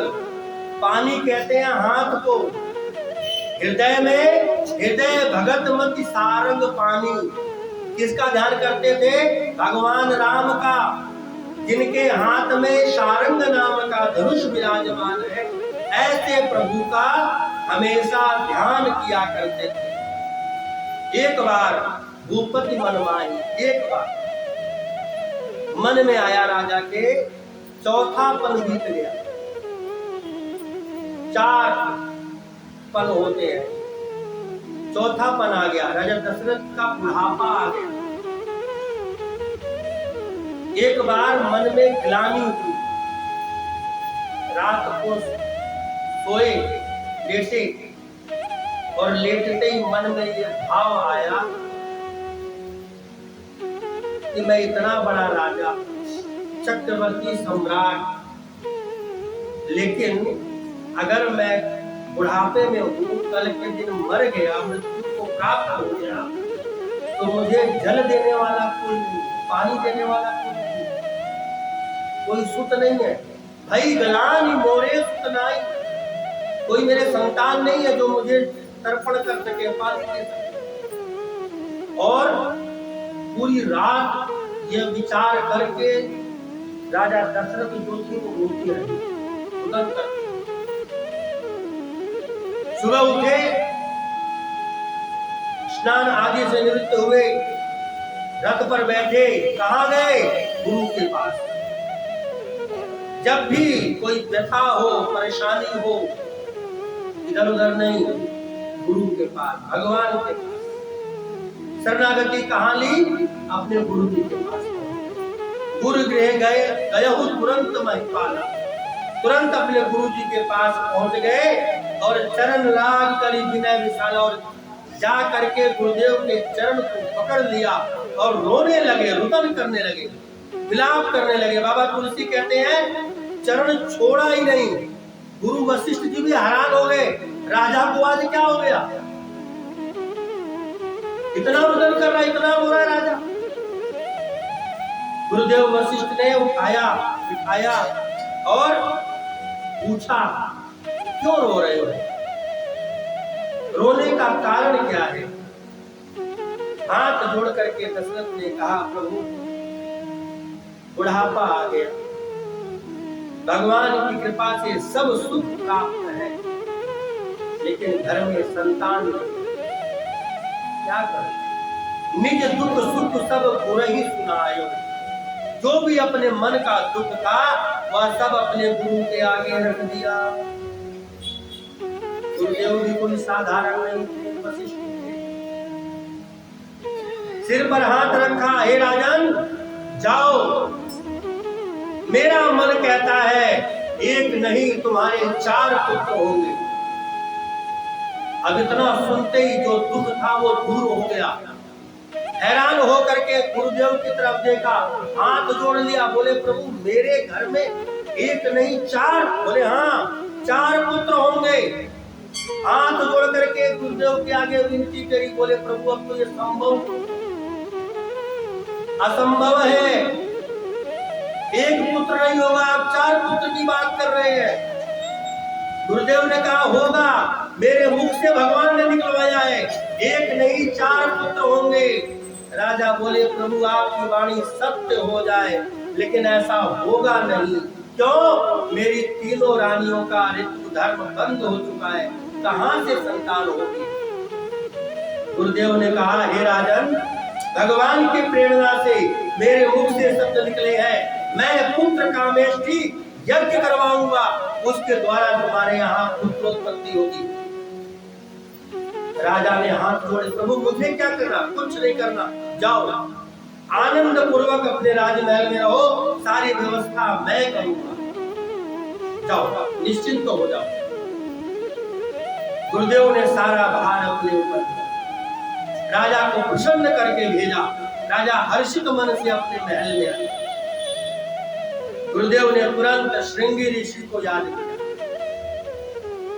श्रृंगी ऋषि आए, पुत्र कामेष्टि नाम का यज्ञ कराया, और जब यज्ञ पूर्ण हुआ, उस यज्ञ की पूर्णता पर राजा दशरथ को गुरुदेव ने बुलाया। दशरथ पहुंचे, गुरुदेव ने कहा हे राजन, अब अपने हाथ से पूर्णाहुति डालो, यज्ञ पूर्ण हो चुका है, पूर्णाहुति डालो, आज तुम्हारी मनोकामना अवश्य पूरी होगी। और गुरुदेव ने मंत्र बोला, श्रृंगी ऋषि के द्वारा यज्ञ संपूर्ण हुआ, पूर्णाहुति डाली गई। पूर्णाहुति डालते ही जैसे यज्ञ पूर्ण हुआ, यज्ञ से यज्ञ नारायण भगवान निकले। बोलो यज्ञ नारायण भगवान की जय। और यज्ञ नारायण भगवान अग्नि से जब प्रकट हुए, उन्होंने चरु दिया। चरु बोलते हैं खीर को, खीर दिया। किसको? गुरुदेव वशिष्ठ को। गुरुदेव वशिष्ठ ने उस खीर को लेकर के स्वीकार किया और राजा दशरथ से कहा, दशरथ प्रणाम करो यज्ञ नारायण भगवान को, अब यह निश्चय है कि तुम्हारे यहाँ पुत्रोत्पत्ति होगी। दशरथ तो झूमने लगे, प्रसन्न हो गए, मन आनंदित हो गया। यज्ञ नारायण भगवान को प्रणाम किया, यज्ञ नारायण भगवान अंतर ध्यान हो गए। जो खीर आई थी, उस खीर को बांटा गया। बांटने की विधि सुनिए, बड़ा सुंदर भाव बाबा तुलसी ने दिया। जो खीर दिया गया, गुरुदेव ने आज्ञा दी कि हे राजन, इस खीर का आधा भाग माता कौशल्या को दो, और जो आधा भाग बच रहा है उसके फिर 2 हिस्से करो, और उस आधे भाग का जो एक हिस्सा है उसको कैकेयी को देना, और उसके बाद जो एक भाग बच रहा उसके 2 हिस्से करो, और वो कौशल्या और कैकेयी के हाथ से सुमित्रा को दिलवाओ। मतलब जो खीर आई, जो खीर मिला, उसके 2 हिस्से हुए। एक भाग माता कौशल्या के पास गया, जो आधा बचा उसके 2 हिस्से हुए। एक भाग कैकेयी के पास गया, अब जो आधे से आधा बचा था उसके फिर 2 हिस्से किए, और एक हिस्सा कैकेयी को दिया और एक हिस्सा कौशल्या को दिया कि इन दोनों के हाथ से यह खीर सुमित्रा को दिलवाओ। और बाबा तुलसी ने इसका वर्णन भी किया है, तब ही राय प्रिय नारी बुलाई, कौशल्या तहाँ चली आई, अर्ध भाग कौशल्य ही दीना, उभय भाग आधे कर कीन्हा। जय सिया राम जय जय सिया राम। कैकेयी का नृत सोधयहु। जय सिया राम जय जय सिया राम। रहो उभय भाग पुनि भयहु। जय सिया राम जय जय सिया राम। कौसल्या कैकेयी हाथ धरी। जय सिया राम जय जय सिया राम। दीन सुमित्रई मन प्रसन्न करी। जय सिया राम जय जय सिया राम। यही विधि गर्भ सहित सब नारी। जय सिया राम जय जय सिया राम। भई हृदय हर्षित सुख भारी। जय सिया राम जय जय सिया राम। जय सिया राम जय जय सिया राम। जय सिया राम जय। जय सिया राम। तो जो खीर थी उसके 2 हिस्से हुए, फिर 2 हिस्से हुए, फिर 2 हिस्से हुए। इस प्रकार खीर का वितरण किया गया।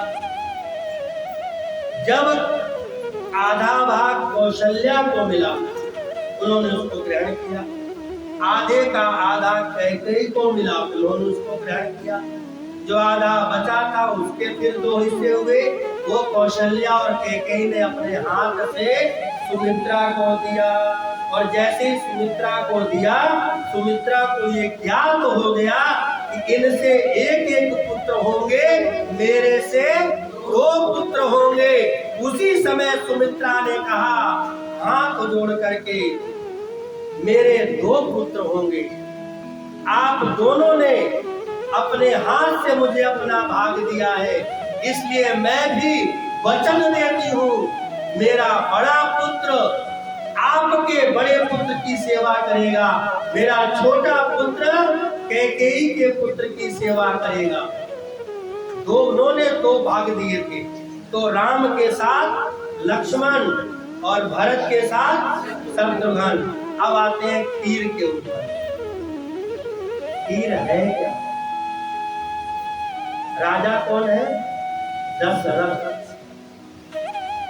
दशरथों शास्त्राकार कहते हैं जिसके पास 10 रथ का बल हो वो दशरथ। लेकिन ज्ञानी नहीं मानते। ज्ञानी कहते हैं 10 रथ का मतलब होता है शरीर की 10 इंद्रियों पर जिसका नियंत्रण हो वो दशरथ। काम, क्रोध, लोभ, मोह, मद, मत्सर, माया, इन सब पर जिसने नियंत्रण कर लिया हो वो दशरथ है। 10 इंद्रियों को जिसने साध लिया हो वो दशरथ है। तभी तो उसके घर भगवान आए। और खीर में 3 चीज पड़ती है। क्या? दूध, चावल और मीठा। ये बिना 3 चीज के खीर नहीं बन सकती। बाकी आप उसके ऊपर जो मर्जी डाल लो, ये 3 चीज से खीर बनती है। और अगर विचार कीजिए, आप सब लोग बोलते हैं खीर सबने बनाई होगी। दूध, चावल और मीठा, ये तीनों का जो रंग है वो सफेद ही है। दूध भी, चावल भी और मीठा भी, तीनों का रंग एक जैसा ही है। इन्हीं तीनों से खीर बनती है। दूध क्या है? दूध है ज्ञान। दूध ज्ञान है। चावल कर्म है और चीनी भक्ति है। जब ज्ञान, कर्म और भक्ति ये तीनों मिलते हैं, ज्ञान, भक्ति, कर्म और भक्ति, ज्ञान, कर्म और भक्ति जब तीनों मिलते हैं तब जाके भगवंत बनते हैं। दूध निर्मल होना चाहिए, मतलब पवित्र होना चाहिए, साफ होना चाहिए, स्वच्छ होना चाहिए। तो वो दूध निर्मल आजकल वाला दूध नहीं। दूधिया दूध देने आता था, एक दिन लेट आया, मालिक ने पूछा, भाई आज लेट क्यों आया तुम? बोले क्या करूं, नल नहीं आया। नल आया, पानी आया तो मिलाया तो लेट आया। तो दूध जो है वो ज्ञान है, ज्ञान के साथ चावल कर्म और मीठा भक्ति है। दूध और चावल कितना भी हो, अगर भक्ति साथ में ना हो, मिठास साथ में ना हो, तो स्वाद फीका फीका रहता है। बाबा कहते हैं दूध को, चावल को और चीनी को, तीनों को मिला दोगे तो खीर नहीं बनेगा, तीनों को मिला दोगे तो घोल बन जाएगा। क्या करना चाहिए? बाबा कहते हैं तीनों को निष्ठा की अग्नि में पकाओ, दूध को, चावल को, चीनी को। मतलब आपको जो ज्ञान मिले, उस ज्ञान के द्वारा जो आप कर्म करो, उसमें भक्ति को समाहित करो। और जब ज्ञान, कर्म और भक्ति ये तीनों जब इकट्ठी हो जाए तो उसको निष्ठा पर चढ़ा दो, अपनी निष्ठा पूर्वक उसका पालन करो, उसको मानो। जब आप उसको अपनी निष्ठा की अग्नि पर चढ़ा दोगे तो पक करके वो खीर बन जाएगी और वही भगवंत के आने का कारण बन जाएगा। राजा दशरथ की 3 पत्नियां थी, एक धर्ममय, दूसरी कर्ममय थी, तीसरी निष्ठावान थी। ये तीनों पत्नियों के साथ राजा दशरथ निवास करते थे। और जब भगवान की भक्ति मिली, किसके द्वारा? श्रृंगी ऋषि के द्वारा। उन्होंने जो पुत्रेष्ठ काम का यज्ञ कराया, उस यज्ञ के द्वारा जो उनको पुत्र प्राप्ति का वरदान मिला, उस निष्ठा के द्वारा तीनों रानियां गर्भवती हो गई। और जिस दिन वो तीनों रानियों के गर्भ आया, भगवान स्वयं जिस दिन से मां कौशल्या के अंत में आए, गर्भ में आए, तीनों रानियों के चेहरे पर तेज आ गया। अवधपुरी का ऐसा कोई पेड़ नहीं था, पौधा नहीं था जिस पे फूल और फल ना आए। बेमौसम के भी फूल फल आ गए। पूरी अवधपुरी अति पावन, जितनी अयोध्यापुरी नगरी थी, सब के सब प्रसन्न हो गए। हर घर में अपने आप उत्सव होने लगा, लोग आनंदित होने लगे। जब कोई शुभ काम होता है तो शुभ संकेत मिलने लग जाता है। इतना ही नहीं, गुरुदेव वशिष्ठ अपनी पत्नी अरुंधति को लेकर रोज तीनों माताओं के पास आते। अरुंधति आकर के रोज तीनों रानियों को बिठा करके भगवत चर्चा करती, भगवान की कथाएं सुनाती। क्यों? क्योंकि गर्भ में जब बालक हो, उस समय माँ की जैसी क्रिया प्रतिक्रिया होगी, बालक वैसा ही होगा। कल ही बताया था, संतान संत अब होते हैं लड़के। तो उस समय अरुंधति जी आकर के तीनों रानियों को भगवान की कथाएं सुनाती, सद्ज्ञान देती थी। क्यों? जिससे तीनों रानियों के गर्भ में जो बालक पल रहे हैं वो ओजस्वीवान हो, तेजस्वीवान हो। पहले के समय में गर्भवती स्त्री के कक्ष में भगवान की फोटो तस्वीर रखी जाती। क्यों? जैसा चित्र देखेंगी वैसा चरित्र का निर्माण हो। लोग भगवान की कथाएं सुनाते हैं।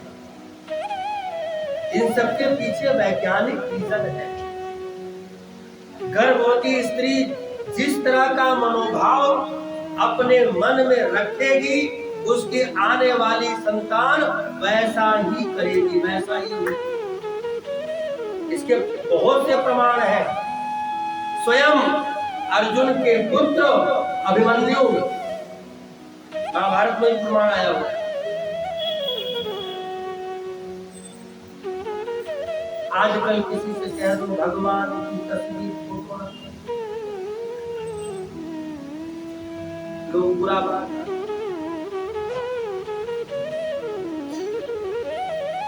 भगवान भोलेनाथ मां पार्वती से कहते हैं कि हे देवी, भगवान जब से मां के अंत में आए, आनंद ही आनंद आने लगे। पूरे प्रजा नर नारी, देखो बच्चा हो रहा है राजा के यहाँ, आनंद पूरे अयोध्या नगरी में है।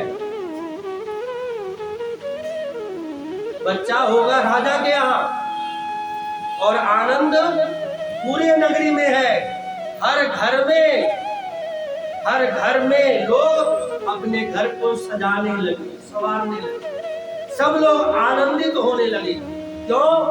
सबको लगा कि राजा के पुत्र नहीं, हमारे घर पुत्र हो रहा है।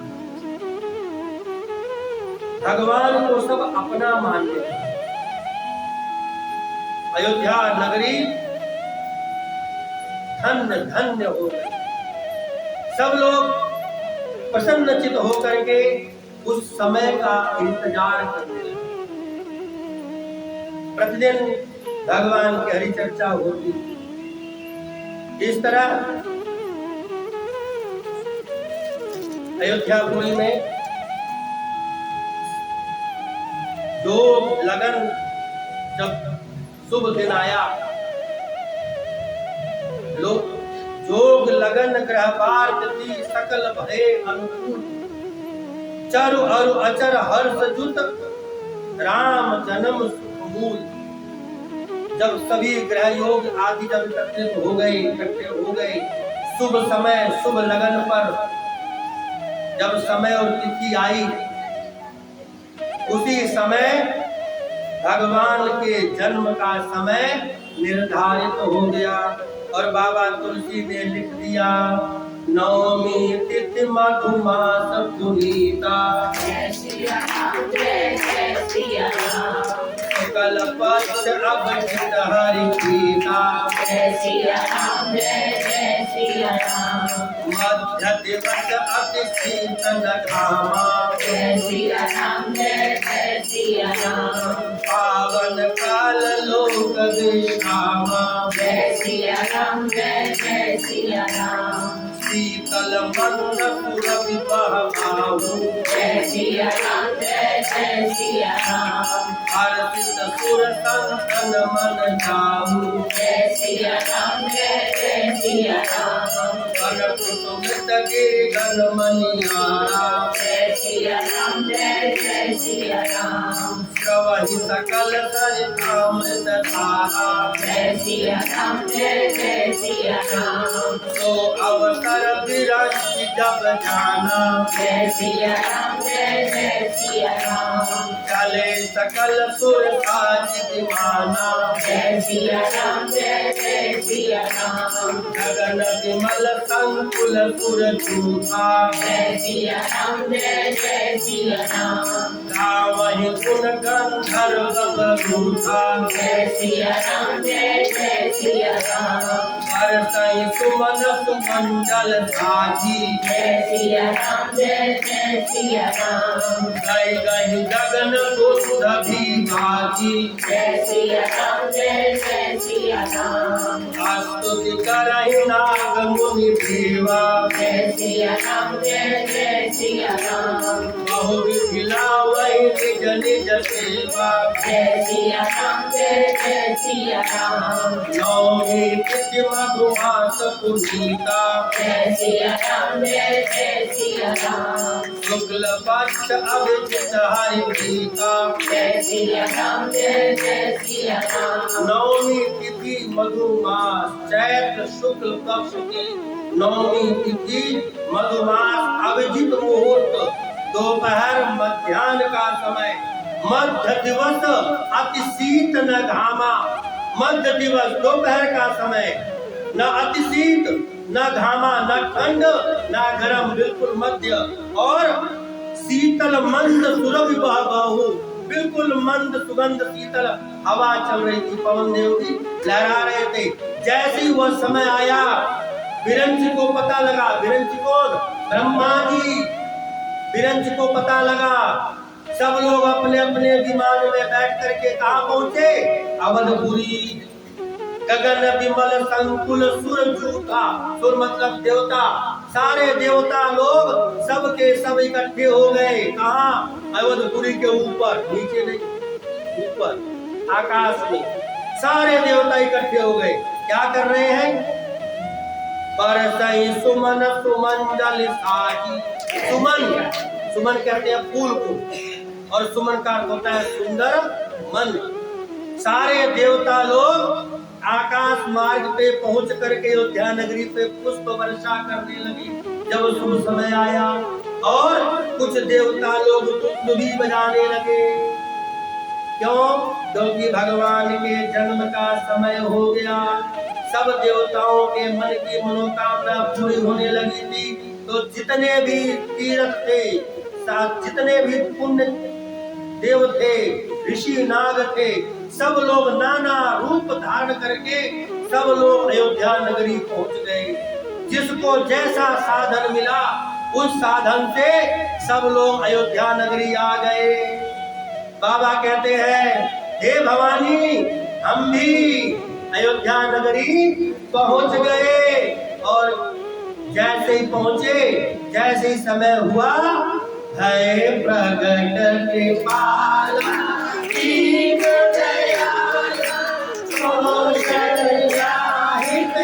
हितकारी हर्षित प्रणतारे मुनि मनहारी अद्भुत रूप दिखाई लोचन अभिरामा तनु घन श्यामा निज आयुध भुज भूषण बनहारा नयन विशाला शोभा से गुणकारी अद्भुत कर जोरी आसुरी कोरी देहि विधि करो माया गुण ज्ञान कीर्त अमान वेद पुराण मनन करुणा सुख सागर सब गुण यान देहि नामहि गुण गाथो अमृत लागी जन अनुरागी भयो प्रकट श्री ब्रह्मांडनिकाया निर्मित माया रोम रोम प्रतिभेदनि हम पुर शोभासी रह उपहासी सुनत धीर मति फिर नरनि उपजा जब जाना प्रभु मुझे गाना चरित बहुत विधि की जजनी कहे कला बुझाई भाग बुझाई से प्रकार सुत प्रेम नहीं माता खुदी बोली सोमति बोली अजहुदाते सुशीला अति प्रियशीला सुध परम रूपा सुनि भजन सुनाना रोदन गाना कोई बालक सुर भूपा चरि कज गावे हरि पद पावे तेना परनि भव चरि कज गावे हरि पद पावे तेना परनि भव विप्रभेद सुर संत हित लीन मनुजय अवतार निज इच्छा निर्मित तनु माया गुण गोपाल। बोलो सियावर रामचंद्र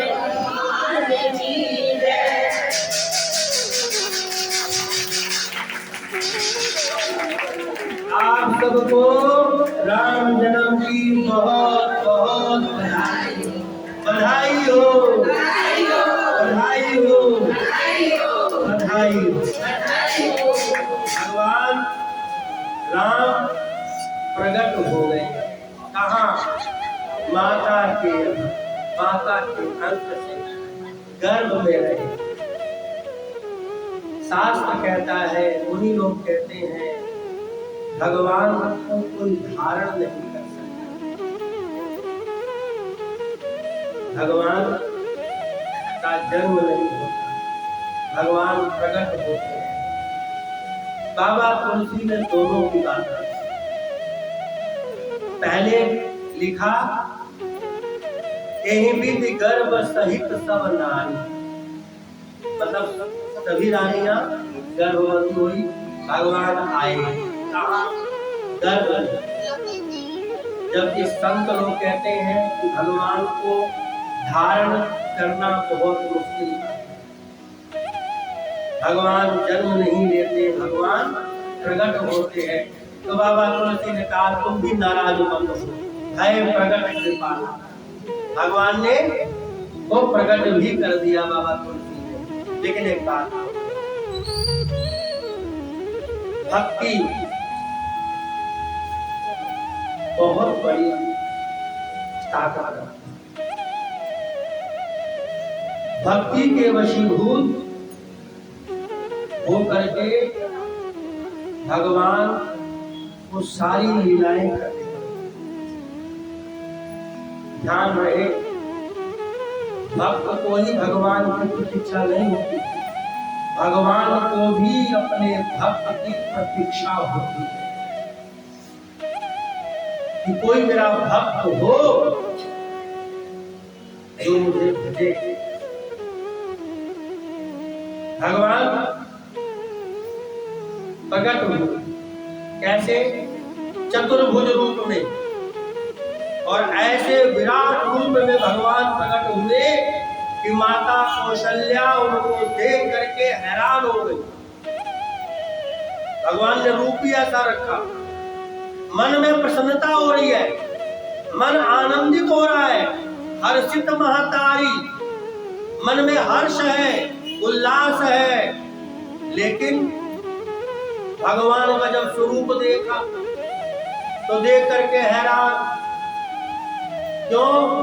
भगवान के शरीर पर भूषण वरमाला, नयन विशाला, शोभा सिंधु खरारी।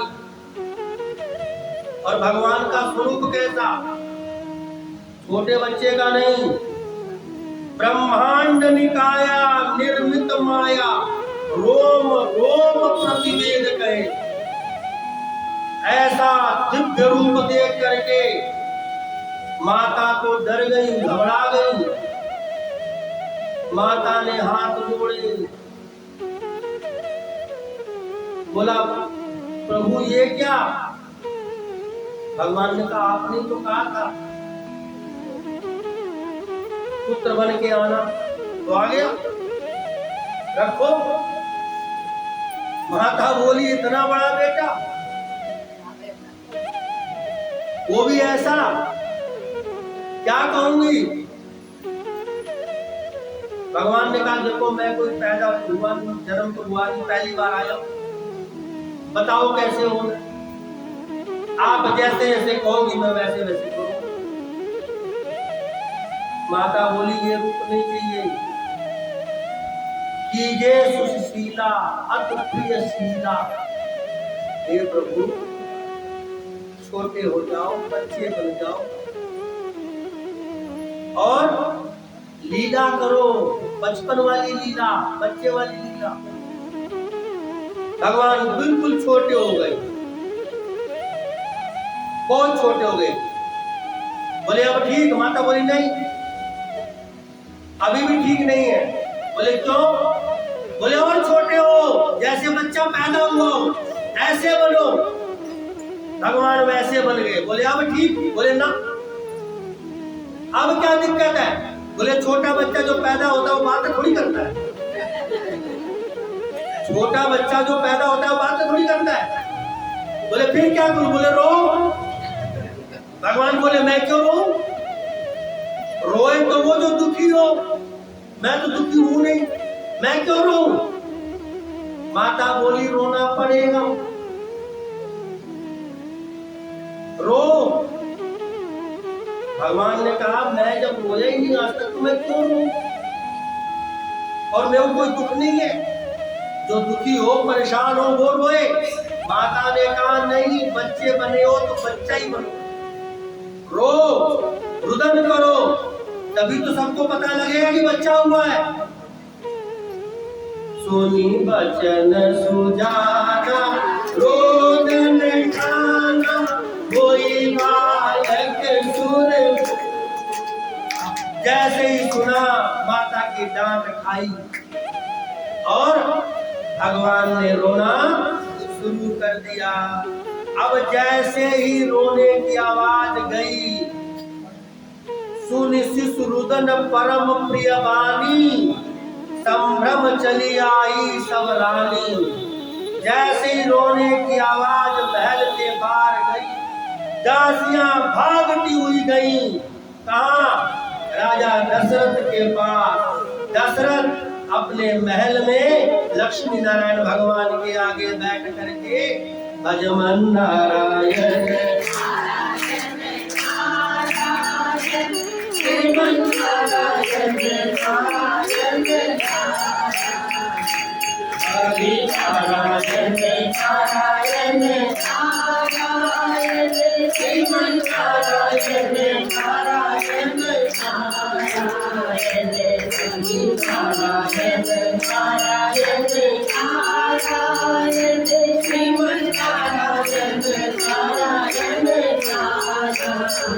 जैसे ही राजा दशरथ भजमन नारायण में लीन थे, दासी भागती हुई आई। राम महाराज जी बधाई हो, बधाई हो। क्या हुआ? लाला भयो है। क्या हुआ? पुत्र हुआ है। दशरथ ने जैसे ही सुना, दशरथ पुत्र जन्म सुनिकाना, मानव ब्रह्मानंद समाना। दशरथ जी को प्रसन्नता में झूम उठे, नाचने लगे। बुढ़ापे में है, बुढ़ापा शरीर है दशरथ जी का, और इतने आनंदित हो गए, नाचने लगे। परम प्रेम मन पुलक शरीरा, चाहत उठन करत मत धीरा। आनंदित होकर के नाचने लगे। गले में जो कुछ था सब उतारा, दासी को दे दिया। प्रसन्नता में इतने भर गए और भगवान नारायण की मूर्ति सामने थी, जिसके आगे बैठ करके जाप कर रहे थे। जैसे ही भगवान की मूर्ति देखी, मन में तुरंत एक भाव आया और उसी भाव को बाबा तुलसी ने लिख दिया। जाकर नाम सुनत शुभ होई, मोरे क्रिया आवा प्रभु सोई। जिसका नाम सुनने मात्र से अशुभ काम शुभ हो जाता है, मेरे घर वही आए हैं। कौन? भगवान नारायण मेरे घर आ गए। परमानंद पूर्ण मन राजा, मेरे घर में भगवान आ गए। राजा दशरथ को ये ज्ञान था कि मेरे यहाँ भगवान आएंगे। आनंदित हो गए, आनंद में नाचने लगे। सेवकों को बुलाया, गुरुदेव को सूचना दो, जाओ जाकर के बताओ कि भगवान आ गए। सेवक भागते हुए गए, गुरुदेव को बताया। गुरुदेव सुनते तुरंत सपत्नी आए। राजा ने सर गुरुदेव के चरणों में रख दिया। प्रभु आपकी कृपा से मैं आज पिता बन गया। अभी एक सूचना मिली, तब तक दूसरी सूचना आई कि कैकेयी के भी पुत्र हुआ है। और कैकेयी की सूचना सुनी रहे थे, तब तक सुमित्रा के यहाँ से दासी आई कि सुमित्रा ने भी एक पुत्र को जन्म दिया। अभी वो बोल रही थी एक पुत्र को जन्म दिया, दूसरी भी दासी भागती हुई आई, नहीं नहीं 2 पुत्र को जन्म दिया है। 4 पुत्र हुए। राजा दशरथ के 4 पुत्र हो गए। आज जन्म का प्रसंग यही था। इसके बाद आप लोग बधाई का गीत गाएंगे, शेष कथा हम कल कहेंगे। राजा दशरथ आनंदित हो गए। राजा दशरथ ही नहीं, पूरी अवधपुरी आनंदित हो गई। सबके सब लोग बधाई देने लगे एक दूसरे को। आप सबको भी राम जन्म की बहुत बहुत बधाई।